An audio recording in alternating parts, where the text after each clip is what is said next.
Selamat pagi, selamat siang, selamat malam buat para mahasiswa dan para netizen. Kali ini saya akan menjelaskan tentang pengantar penelitian. Di sini saya menjelaskan tentang mata kuliah metodologi penelitian. Sebelum saya memulai kuliahan ini, di sini ada catatan dan tujuan perkuliahan secara umum. Metodologi penelitian atau disingkat MATOPE merupakan mata kuliah atau makul yang bisa diambil pada semester 6. Mata kuliah ini digunakan untuk mahasiswa sarjana, khususnya mahasiswa Prodi Teknik Informatika Universitas Dianuswantoro Semarang. Tujuan dari perkuliahan ini adalah menyiapkan mahasiswa dalam mengerjakan tugas akhir atau skripsi, di mana output perkuliahan ini mahasiswa diharapkan dapat membuat draft proposal tugas akhir atau skripsi. Mata kuliah ini menjadi syarat pengambilan KRSTA atau tugas akhir skripsi, di mana nilai minimumnya adalah C. Sebagai pengantar, di sini ada pertanyaan, apa sih sebetulnya itu penelitian? Penelitian itu include di dalam tugas akhir atau skripsi. Di sini penelitian dikatakan sebagai riset. Dalam bahasa Inggris, research is considered activity which aims to make an original contribution to knowledge. Ini menurut Dawson 2009. Artinya apa? Riset ini digunakan untuk membuat atau mencari kontribusi original untuk pengetahuan. Riset itu harus dilandasi atau harus dilakukan karena adanya masalah penelitian, di mana masalah ini pastinya dapat ditemukan setelah kita membaca penelitian-penelitian yang ada sebelumnya. Penelitian yang sebelumnya ada di mana? Nah, tentunya ada di jurnal atau conference atau mungkin buku, tapi tentunya lebih banyak pada jurnal dan conference.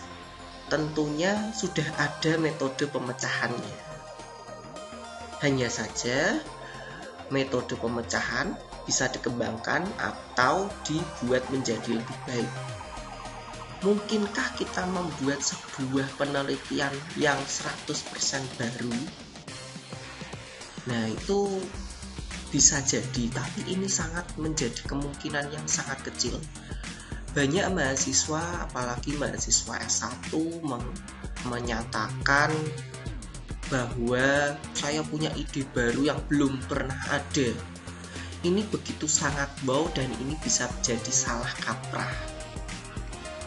Karena riset di sini, riset yang ada di dalam tugas akhir, ini adalah penelitian yang berasal dari kata re dan to search atau kembali lagi mencari. Jika mahasiswa S1 bisa membuat penelitian yang 100% baru, ini akan sangat wow dan mungkin sangat eman-eman dalam tanda petik. Jadi lebih baik risetnya yang baru itu digunakan sebagai penemuan di kuliahnya kalau mau kuliah di S3. Tapi mungkin tidak kalau dia bisa menemukan sesuatu yang baru, mungkin, tapi kemungkinannya sangat kecil. Nanti biar tidak salah kaprah atau tidak bingung, nanti bisa dilihat penjelasan saya berikutnya. Riset harus dilakukan secara terencana, sistematis, berulang-ulang, dan terukur. Riset juga harus memiliki orisinalitas atau kebaruan, serta menghasilkan kontribusi pada pengetahuan dalam bentuk menemukan dan merevisi fakta, teori, dan bisa jadi sebuah aplikasi. Nah, di sini ada beberapa kesalahan umum pada bidang komputer khususnya.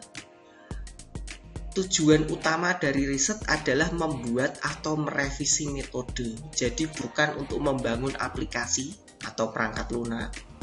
Dan di sini aplikasi hanya sebagai alat yang digunakan untuk pengujian dan untuk mengukur hasil penelitian. Jadi di sini banyak sekali salah kaprah, di mana banyak riset itu outputnya adalah aplikasi. Bukan, tapi riset itu yang dalam adalah lebih dari membuat atau merevisi sebuah metode. Jadi kontribusinya itu tidak bisa langsung ke masyarakat, tidak bisa langsung diukur. Hal ini tidak bisa dimasukkan ke tujuan penelitian, tapi bisa dimasukkan ke manfaat penelitian. Yang dimaksud dengan manfaat ini bisa dirasakan jika tujuan tercapai terlebih dahulu. Perlu diketahui di sini ada beberapa karakter peneliti. Peneliti itu boleh salah hipotesis, salah analisis, salah pengujian hipotesis, dan sebagainya. Tapi peneliti tidak boleh bohong, mempermainkan data, memanipulasi data pengolahan statistik, dan sebagainya. Bahkan ACM Computing Curricula 2005 ya, ada 5 rekomendasi subdisiplin pada bidang komputer.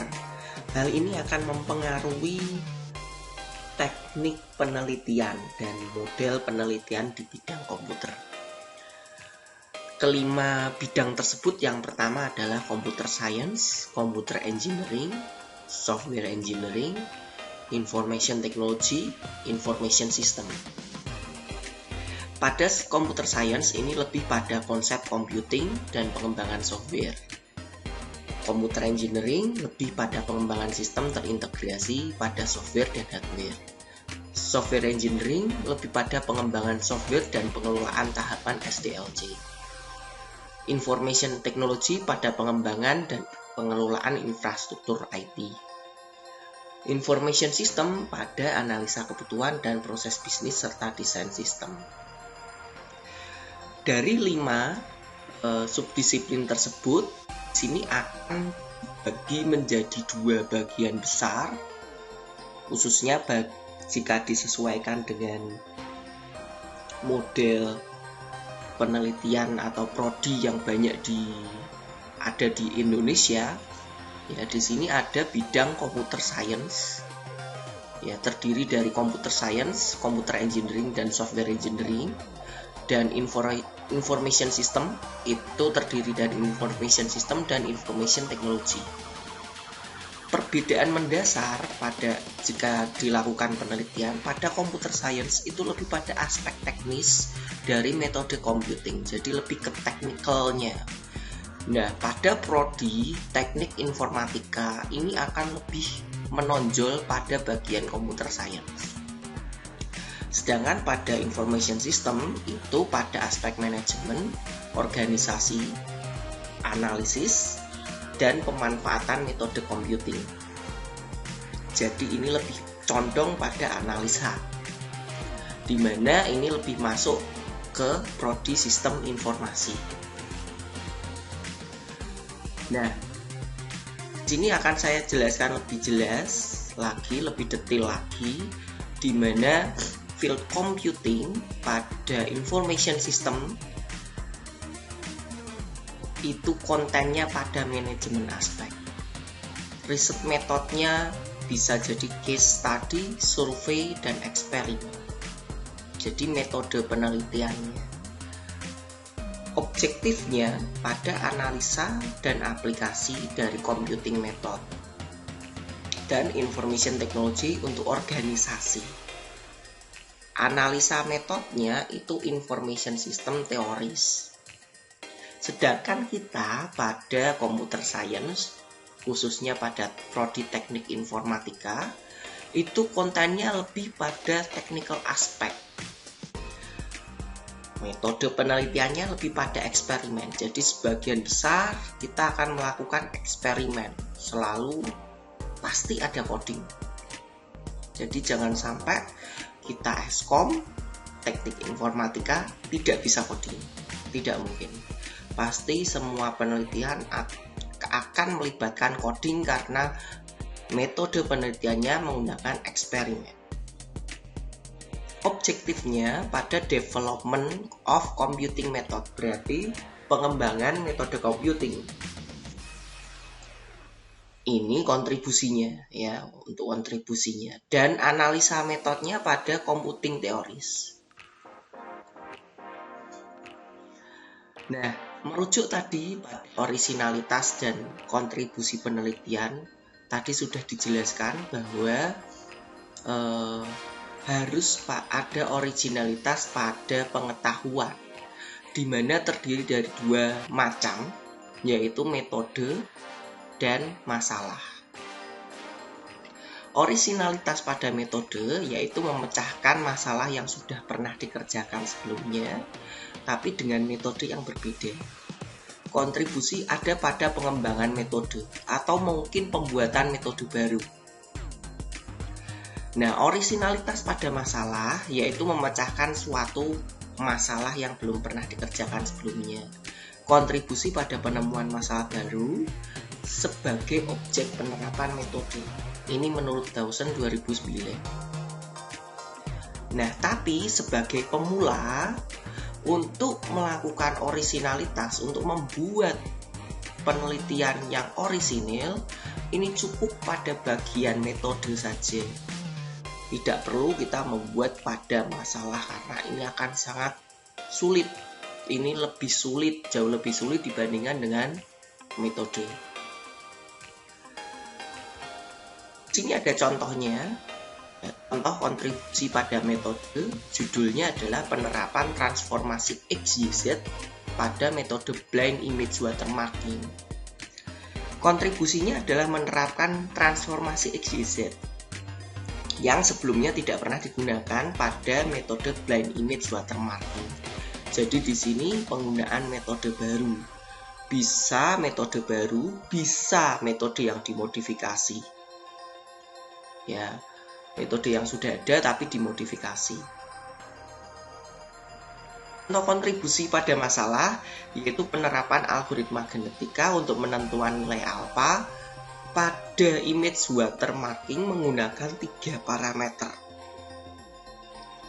Jadi kontribusinya adalah penentuan nilai alfa dengan 3 parameter, di mana kebanyakan peneliti menggunakan 2 parameter. Nah, ini akan jadi masalah baru ya. Ini lebih baik dihindari dulu untuk penelitian pemula. Nah, contoh tanpa kontribusi di sini misalnya penerapan transformasi DCT pada metode image watermarking pada citra batik. Lalu ini judulnya sama, diganti pada citra hijab. Nah, kok bisa tidak dikatakan tanpa kontribusi? Karena batik dan hijab di sini merupakan citra untuk iklan produk. Jadi ini biasanya yang untuk diberikan copyright itu kan misalnya untuk iklan produk atau macam-macam ya. Citra macam-macam lah yang bisa, biasanya citra medis, citra militer dan lain sebagainya. Citra satelit ya. Nah, jika kita hanya ganti citranya seperti ini tanpa kita melakukan analisis lebih dalam, ini tidak ada kontribusinya sama sekali. Ini sama saja penelitian tanpa kontribusi dan hanya mengganti objek atau tempat. Contoh lain mungkin kalau ini terlalu teknikal di bidang image processing. Misalnya kalau contoh dalam sistem informasi. Contoh dalam sistem informasi misalnya rancang bangun sistem informasi akademik pada Universitas ABC. Lalu diganti lagi sistem informasi akademik pada Universitas DEF. ABC dan DEF itu kan sebetulnya sama-sama universitasnya. Ya, akhirnya jeruannya tidak diganti, yang diganti hanya luarnya saja, hanya aplikasinya, hanya interface-nya saja. Yang diganti hanya warna background-nya, warna tulisannya, dan lain sebagainya. Ini tidak ada kontribusinya. Sama aja dengan ini, ya. Jadi tidak ada kontribusi. Nah, merujuk sini ada komparasi penelitian ya. D3, D4, S1, S2, S3. Nah, di sini bisa dilihat ya, tentunya tiap strata, tiap level pendidikan itu pasti ada karakter, ada tujuannya, ada aspek yang perlu dipelajari, yang perlu ditekankan. Ya, pada D3 dan D4 itu lebih pada karakternya menguasai skill atau kemampuan teknis. Contoh tugas akhirnya ya, yaitu rancang bangun sistem informasi akademik pada Universitas XYZ. Jadi dia yang dicek adalah skillnya, bagaimana dia mengcoding, lalu dia akan dicek apakah dia benar-benar bisa coding, diberikan telah misalnya ya pada saat ujian, bisa enggak diedit codingnya seperti ini. Jadi lebih condong ke kemampuan coding. Yang berikutnya itu S1.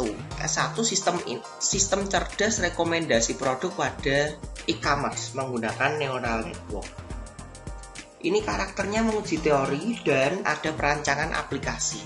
Contohnya misalnya ada e-commerce ya. E-commerce itu kan misalnya berbasis web. Tapi di dalamnya ada neural networknya untuk rekomendasi. Tahu ya, misalnya di e-commerce itu kan kalau kita misalnya beli barang, beli sepeda misalnya ya, saat ini lagi ngetren sepeda, pasti akan diberikan suggestion sepeda yang lagi populer, sepeda yang mungkin termurah atau paling populer atau yang sesuai dengan yang kita cari ya, sesuai dengan yang kita cari, harganya sesuai dengan yang kita cari. Nah, ini sistem cerdasnya ya. Yang kita bangun di sini adalah sistem cerdas rekomendasinya. Dan di sini ada pengujian teori dan perancangan aplikasi tanpa modifikasi metode. Nah, pada S2 itu penerapan algoritma genetika untuk penentuan nilai alfa otomatis pada transformasi DWT untuk optimalisasi image watermarking. Nah, di sini ada penentuan nilai alfa otomatis. Ya, di sini ada otomatisnya dengan menggunakan algoritma genetika. Di sini ada perbaikan dan pengembangan metode secara minor atau pengembangannya sedikit cukup. Nah, pada S3 modifikasi metode Kenny untuk optimalisasi deteksi tepi pada segmentasi citra. Nah, ini perbaikan atau pengembangan metode secara mayor. Jadi yang diedit di sini, yang dikembangkan adalah metode Kenny-nya yang